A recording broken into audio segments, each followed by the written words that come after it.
Hello, my name is Janice B Gordon and I am the problem solver.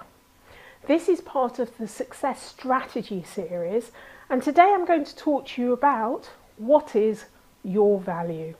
You may feel that other people value you higher than you value yourself, or you may feel that people value you less than you deserve.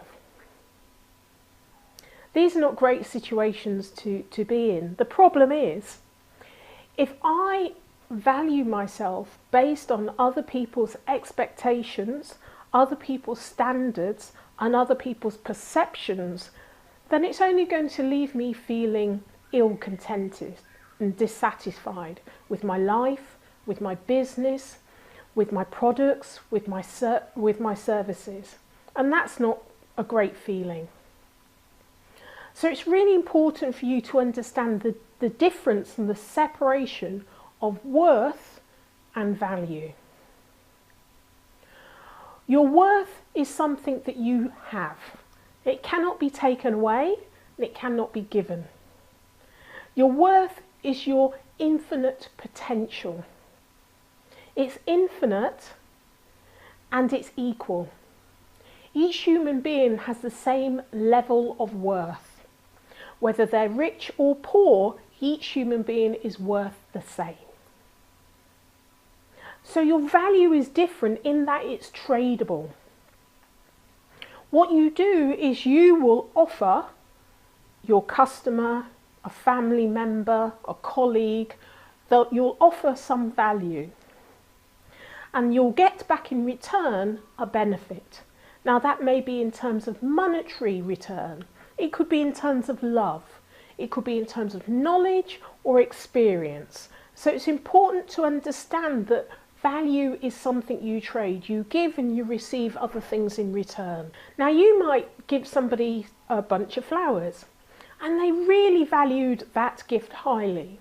And in return they give you lots of love, which is wonderful.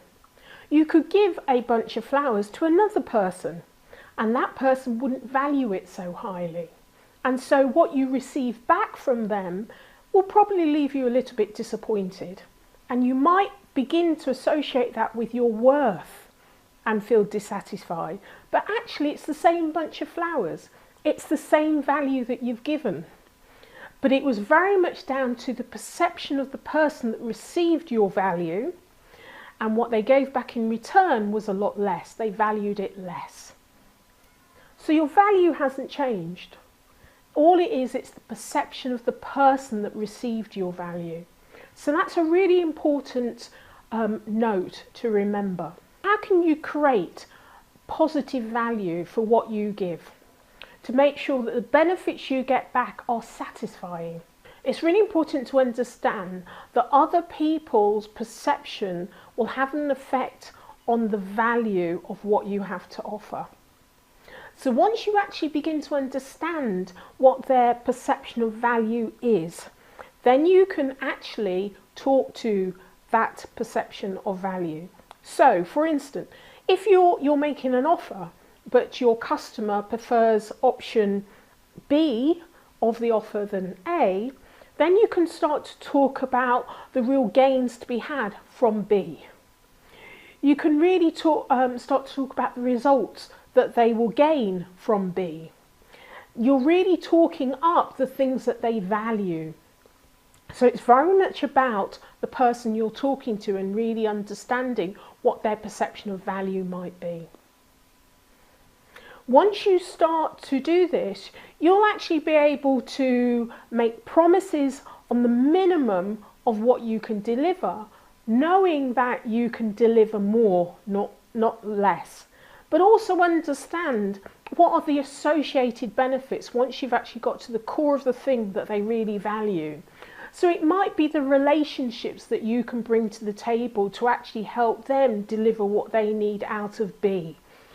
So it's very important for you to really get to grips with other people's perception of value and not let that affect what your value truly is. Your value doesn't change. The bunch of flowers didn't change. It was very much the person that was receiving your value and their perception of value. So really understand that, and don't let it infect your idea of self-worth. That has nothing to do with your value. So I hope you've enjoyed learning about what is your value. This is part of the Success Strategy series. Make sure you subscribe to my YouTube channel so you can get more of these videos to help you on your path to success.